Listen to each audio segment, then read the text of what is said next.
तो खरगोश और कछुए वाली स्टोरी काफी पुरानी हो चुकी है। हम लोग बचपन से सुनते आ रहे हैं और कहीं ना कहीं हम अभी भी सेम चीजें फॉलो कर रहे हैं। अब भी घर पे जब भी मम्मी बोलती होगी कि पढ़ लो, तो सेम चीज हमारे दिमाग में आती है कि कछुए की तरह पढ़ रहा हूँ, धीरे धीरे मंजिल के करीब जा रहा हूँ, एक दिन नेट क्रैक कर ही लूंगा। लेकिन हमें समझना चाहिए कि ये 2024 चल रहा है। अब वो स्टोरी चेंज करने का टाइम आ गया है, क्योंकि आज के टाइम पे रेस में कोई कछुआ है ही नहीं, सारे खरगोश ही आप ये समझ लो। तो अब हमें खरगोश की गलतियों से सीखना है कि जब तक मंजिल तक पहुंचना जाए ना, थक कर बीच में कहीं रुकना नहीं है। देखो, चाहे पता है कितना टॉपर बच्चा क्यों ना हो, लेकिन हर कोई कभी ना कभी लो फील जरूर करता है। जो बच्चा सुबह 3 बजे उठता है ना, वो एक बार अपने दिमाग में जरूर सोचता है कि मैं क्यों उठ रहा हूँ, बाकी सब सो रहे हैं, मुझे ऐसा लाइफ में क्या चाहिए जो इन सबको नहीं चाहिए। तो सबसे पहले आपके पास इसका जवाब होना चाहिए, और बहुत ही स्ट्रॉन्ग भाई आपका होना चाहिए, तभी अंदर से मोटिवेशन आता है पढ़ने का। मेरे पास पता है भाई के 2 रीजंस थे। सबसे पहले, जो वो बेचारी शिवानी सुन रही थी ना मैं सारे रिश्तेदारों के मुंह से, तो उस बेचारे को हटा के मुझे डॉक्टर शिवानी सुनना था। और सेकंड, मैं सोचती थी कि भगवान ने मुझे इतनी अच्छी फैमिली दी है, इतनी सपोर्टिव फैमिली दी है, मेरी बीएससी के टाइम पे भी उन्होंने इतनी मदद की है, तो मैं चाहती थी कि मैं उनका सर जो है गर्व से ऊपर करूं फाइनली। तो ये चीज सोच के मैं सुबह 3 बजे उठती थी, और ट्रस्ट मी, मैं अलार्म से पहले हमेशा उठ जाती थी। तो ऐसा ही एक स्ट्रॉन्ग भाई आपका होना चाहिए जो आपको अंदर से खुद मोटिवेशन दे। जब तक अंदर से जुनून नहीं आता ना, तो आप ट्रस्ट मी उतना नहीं कर सकते। आपने चलो ये वीडियो देखी है, वीडियो देख के आपके अंदर एकदम से जुनून आएगा कि हाँ चलो ये कर सकते हैं तो हम भी कर सकते हैं, तो आप पढ़ना स्टार्ट करोगे। आप लोग 1-2 घंटे 1-2 दिन पढ़ लोगे, लेकिन उसके बाद आप फिर वैसे हो जाओगे। तो ये चीज सिर्फ अंदर की मोटिवेशन से हो सकती है। जब अंदर जुनून हो ना, जब अंदर जुनून की आग लग रही हो ना, तब बच्चा पढ़ता है। तो सबसे पहले आप इतना बड़ा वाई ढूंढो, अदरवाइज अगर भाई आपका छोटा पड़ेगा ना, तो हाउ बहुत बड़ा होता जाएगा। और फिर आप लोग एक यूनिट एंड डायमेंशन जैसा इजी चैप्टर पढ़ने से पहले भी सोचोगे कैसे करूं कैसे करूं कैसे होगा। और जिसका वाई स्ट्रॉन्ग होगा ना, वो इक्विलिब्रियम देख के ही बोलेगा कि इससे हर साल 3 क्वेश्चन आते हैं ना, तो इस बार 3 क्वेश्चन सही करके आने हैं मुझे। तो एक जुनून जब अंदर आता है ना, तो सारी चीजें अपने आप होने लगती हैं। तो आपको अपने अंदर जुनून जगाना है सबसे पहले। अब सेकंड गलती पता है हम लोग क्या करते हैं? हम लोग पढ़ने से पहले सोच लेते हैं, हर किसी के मुंह से सुना होता है कि 3 घंटे की सिटिंग तो एटलीस्ट आपकी होनी चाहिए। कोई बच्चा जिसने जस्ट अभी पढ़ना स्टार्ट किया है, जिसकी मतलब 5-10 मिनट की भी सिटिंग नहीं है, और वो 3 घंटे की सिटिंग सोच के बैठ गया है। अब क्या होगा कि चलो मान लिया कि आपके अंदर बहुत ज्यादा जुनून उस टाइम पे आ रहा है, तो उसमें क्या होगा कि हम 1-2 घंटे तो अच्छे से पढ़ते हैं, लेकिन जो तीसरा घंटा है ना हमारा, वो पता ही नहीं चलता कि कब वो पूरा 1 घंटा लास्ट वाला हम एक पेज में निकाल देते हैं। हर 10 मिनट बाद एकदम से दिमाग में आएगा कि ये पेज पढ़ना स्टार्ट भी किया था या नहीं किया था, क्योंकि उस टाइम पे हमारी जो कंसंट्रेशन है ना, बिल्कुल जीरो हो जाती है। अब ये मैं एग्जांपल देना चाहूंगी आपको कि अगर आप किसी एलकेजी वाले बच्चे को एक बुक पढ़ा दो कि चलो इसको पढ़ के सुना, तो वो नहीं सुना पाएगा। आपको पहले उसको ABCD सीखनी पड़ेगी, वर्ड सीखने पड़ेंगे, फिर जाके वो सेंटेंस पढ़ना सीखेगा। तो सेम आपके साथ है, पहले अपनी सीटिंग आधे घंटा 1 घंटा करो, उसके बाद ख्वाब देखना कि 3 घंटे की सीटिंग हो। अच्छी बात है कि आप सोच रहे हो कि 3 घंटे की सीटिंग में करूं, लेकिन थोड़ा दिमाग लगाओ खुद का कि जब नहीं हो पा रहा है तो टाइम वेस्ट क्यों करना है। उस टाइम पे आपको ब्रेक लेना है, चाहिए आप 30 मिनट 1 घंटे 2 घंटे जितनी देर भी फुल कंसंट्रेशन के साथ पढ़ सकते हो ना, तब तक आपको पढ़ना चाहिए। उसके बाद आप 5 मिनट का ब्रेक लो, एक अपना माइंड फ्रेश करो, उसके बाद दोबारा पढ़ना स्टार्ट करो। देखो, ब्रेक्स आपको लेने चाहिए। ऐसी कोई बात नहीं है कि 3 घंटे की सीटिंग होनी चाहिए मतलब 3 घंटे बैठना ही बैठना है, चाहे वो 3 घंटे वेस्ट ही क्यों ना कर रहे हो। तो ऐसा कोई हार्ड एंड फास्ट रूल नहीं है, आपकी कैपेबिलिटी पे डिपेंड करता है। और ये चीजें धीरे धीरे ही बढ़ती हैं। और देखो, अब ये ना दिसंबर चल रहा है, तो आपका पता है मेन फोकस क्या होना चाहिए? पता है, बस 5 चीजें करनी है। सबसे पहले रीडिंग लेनी है, उसके बाद आपको क्वेश्चन प्रैक्टिस करने हैं, रिवीजन करना है, उसके बाद PYQs करने हैं, और लास्ट में आपको मॉक टेस्ट करने हैं। सिर्फ ये 5 चीजें फॉलो करनी है आपको इन 5 महीनों में, ये समझ लो। और मॉक टेस्ट के लिए मैं आपको एक अच्छी सी बुक दिखाती हूँ। तो ये ओसवाल बुक से है। तो सबसे पहली चीज कि इसमें 10 मॉक टेस्ट पेपर मिलेंगे आपको, और ये बेस्ड है अपडेटेड सिलेबस जो भी NMC ने दिया था। इसमें तीनों सब्जेक्ट्स आपके कवर हैं। स्टार्टिंग में इसमें पूरा लेटेस्ट सिलेबस दिया हुआ है, जो चीजें नई ऐड हुई हैं, जो चीजें कैंसिल हुई हैं, जैसे फिजिक्स में हमारा ये एक्सपेरिमेंटल स्किल वाली चीजें ऐड हुई हैं, सेम केमिस्ट्री में और सेम बायोलॉजी में। उसके बाद इसमें फिजिक्स के माइंड मैप्स और मिनोमिक्स हैं सारे चैप्टर्स के। ये देखो माइंड मैप्स है, और ये फिजिक्स के मिनोमिक्स है सारे यूनिट्स के। उसके बाद सेम केमिस्ट्री के माइंड मैप्स है, और ये केमिस्ट्री के मिनोमिक्स है। इसमें क्या है, आपके लिए ये जितने भी इनऑर्गेनिक है, ये सारे एक्सेप्शंस वगैरह याद करना काफी इजी हो जाएगा। उसके बाद सेम बायो के लिए माइंड मैप्स है, और ये उसके मिनोमिक्स है। उसके बाद स्टार्ट होता है mock test paper. Mock test paper में फिजिक्स केमिस्ट्री बायो तीनों सब्जेक्ट्स कवर है। उसके बाद उसकी आंसर की है, उसका बिल्कुल डिटेल में उसका सॉल्यूशन है। मैं आपको हमेशा ये चीज बोलती हूँ कि जब भी कोई भी मॉक टेस्ट पेपर देते हो, चाहे आपको कितने भी मार्क्स आए, लेकिन उसका सॉल्यूशन आप अच्छे से देखा करो, तभी फायदा है वो मॉक टेस्ट देने का।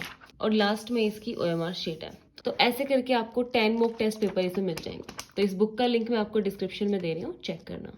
अब मैंने आपको कहा कि फुल कंसंट्रेशन के साथ पढ़ना है, तो अब कैसे पढ़ना है? देखो, हमारा दिमाग है ना, एक टाइम पे 10-15 चीजें सोच रहा होता है ना, या फिर मेरा अकेले का सोच रहा है? सबका सोचता है। जब भी पढ़ रहे हो ना, तो हमेशा आपके हाथ में एक पेन पेंसिल जरूर होनी चाहिए, या फिर एक हाइलाइटर रखो। पढ़ते टाइम हमेशा ऐसे अंडरलाइन करते हुए पढ़ो। अंडरलाइन मतलब जो इंपॉर्टेंट चीज है उसको हाईलाइट करते रहो, और बाकी आपका पेन साथ साथ चलना चाहिए, वर्ड टू वर्ड आपका चलना चाहिए। इससे क्या होगा कि जो 10 फालतू चीजें आपके दिमाग में चल रही होती है ना, वो सारी बाहर निकल जाएंगी, और पूरा दिमाग जो है ना उस वर्ड पे आ जाएगा। जब भी पढ़ो टाइम पर सेट करके पढ़ो। जब भी आप टाइम सेट करके पढ़ते हो, समझ लो आपने 20 मिनट का टाइम सेट कर दिया, तो आपके दिमाग में ये चीजें रहेंगी कि हाँ, मुझे 20 मिनट में ये 2 पन्ने कंप्लीट करने हैं। क्योंकि जब तक आपको वो प्रेशर फील नहीं होता ना, इंसान नहीं करता। जब आपको यूं हो कि हाँ, मुझे पूरे एक दिन में एक चैप्टर करना है, तो आप देखना आप पूरे दिन में एक चैप्टर ही कर पाओगे सिर्फ, क्योंकि आपका माइंड सेट हो चुका होता है वैसे ही कि पूरे 24 घंटे में मुझे एक चैप्टर ही करना है। आपका दिमाग भी उसी टाइप से काम करता है। तो आप हमेशा जब भी अलार्म सेट करो तो सोच लिया करो कि हाँ, मुझे 20 मिनट में 2 पेज कंप्लीट करना है, ताकि आपको दिमाग को पता रहे कि हाँ, जल्दी जल्दी कर, बाकी की चीजें इंपॉर्टेंट नहीं है, फिलहाल 2 पेज कंप्लीट करना है। ठीक है, तो हमेशा ऐसे पढ़ा करो। और सेकंड चीज जो बहुत ज्यादा जरूरी है, हम लोग क्या करते हैं कि हमें बुक्स पढ़ने की इतनी आदत हो गई, ऐसे थोरली पढ़ने की, कि हम फिजिक्स के भी क्वेश्चन ऐसे पढ़ना स्टार्ट कर देते हैं। हालांकि ये गलतियां मैंने खुद की है अपने टाइम पे, सच्ची बताऊं तो। जो मेरे प्रीवियस ड्रॉप थे उसमें मैंने ऐसे ही करती थी, क्योंकि मुझसे ना फिजिक्स के क्वेश्चन सोल्व नहीं होते थे। तो मैं क्या करती कि सोल्व्ड जो क्वेश्चन है ना, मैं उनको ऐसे ही देखना स्टार्ट कर देती कि हाँ, ये ऐसे वैल्यू पुट कर दी, ये ऐसे हो गया। ऐसे करके मुझे लगता है कि मुझे सब आ गया है। लेकिन ऐसा कुछ नहीं होता है। जब तक आप खुद से प्रैक्टिस नहीं करोगे ना, कुछ नहीं होता। तो जब भी फिजिक्स केमिस्ट्री पढ़ते हो ना, तो हमेशा आपके पास एक रफ नोटबुक होनी चाहिए, जिसमें आप लिख लिख के प्रैक्टिस करो। इवन फॉर्मूला भी मैं आपको बोलती हूँ कि लिख लिख के प्रैक्टिस किया करो। देखो, ये चीज मैं खुद फॉलो कर रही हूँ फिलहाल के लिए, क्योंकि पता है क्या होता है कि हमारी 12th तक और कोचिंग वगैरह में भी जो हमारी क्लास में जो प्रेजेंस होती है ना, वो काफी अच्छी होती है। लेकिन एक बार आप कॉलेज में आ जाओगे ना, तब वो चीज फेस करोगे। इवन जो टॉपर्स बच्चे भी होते हैं ना, वहाँ फिजिकली तो बैठे होते हैं, लेकिन मेंटली हम वहाँ बैठे ही नहीं होते। तो इस चीज से भी छुटकारा पाने के लिए मैं फिलहाल ये करती हूँ कि मैं डेली क्लास में जब भी जाती हूँ तो एक नोटबुक हमेशा अपने साथ लेके जाती हूँ। उसमें क्या करती हूँ, जब भी टीचर कुछ भी पढ़ा रहा हूँ, तो मेरा एक मोटिव होता है कि हाँ, मुझे इंपॉर्टेंट वर्ड्स जो है ना, वो पेज पे लिखने एटलीस्ट। क्योंकि उससे भी क्या होता है कि हमारा दिमाग पूरा वही रहता है। अदरवाइज कुछ लिखने के लिए नहीं होता, तो हम ऐसे ही देखते रहेंगे और पता ही नहीं चलता वो कहाँ देख भी रहे हैं, नहीं देख रहे। हम सिर्फ फिजिकली वहां प्रेजेंट होते हैं, और मेंटली मैं सोच रही होती हूँ कि हाँ, मुझे नीट की वीडियो बनानी है। ठीक है, तो ऐसा ही होता है। तो नेक्स्ट पॉइंट है कि जब भी रात को सोते हो ना, तो सोने से पहले अपनी नेक्स्ट डे की प्लानिंग आपको करके सोना है। क्योंकि काफी बच्चे क्या करते हैं कि सुबह उठ के प्लानिंग करते हैं। देखो, आप मानोगे कि प्लानिंग में है ना, आपकी ना चाहते हुए भी आधा घंटा तो ले ही लेता है, क्योंकि हम लोग फिर ना पूरा प्लानिंग में गुम हो जाते हैं कि अच्छे से प्लानिंग करना है, 1 मिनट भी वेस्ट नहीं करनी है। अगर कहीं गलती से 11 घंटे जुड़ रहे हो पढ़ने के, तो उसको 15 बनाना है। तो वो काटी पिटी करके फिर हम लोग उसको 15 बनाते हैं। तो ये चीज अगर हम सुबह करने लगे ना, तो 1 घंटा तो ऐसे ही वेस्ट हो जाएगा। उसके बाद तो फिर पढ़ा नहीं जाता। तो जब भी सोने लगो ना, तो सोने से पहले टाइम टेबल बनाना है आपको। उस टाइम आप है ना पूरे दिन के थके हुए होंगे, सबसे पहली चीज तो आपको नींद आ रही होगी। उस टाइम में टाइम टेबल बनाते ही आपका जल्दी से बन भी जाएगा 5 मिनट में, और आप सो जाओगे। फिर टाइम वेस्ट होने की गुंजाइश यहाँ पे खत्म हो जाएगी। सुबह का टाइम मैं बोलूंगी टाइम टेबल में बिल्कुल भी वेस्ट नहीं करना है आपको। ठीक है, और देखो, अगर अब भी नहीं सुधरोगे ना, तो कभी नहीं सुधर सकते। क्योंकि धीरे धीरे जैसे आपका नीट पास आता जाएगा ना, तो आपकी जो ये सोच है ना कि मैं कल से पढ़ूंगा, ये खत्म होती जाएगी। क्योंकि धीरे धीरे आपको रियलाइज होगा कि टाइम खत्म होता जा रहा है, बच्चे इतनी सालों से पढ़ रहे हैं, मुझसे नहीं हो पाएगा। तो फिर आप बिल्कुल गिव अप कर दोगे।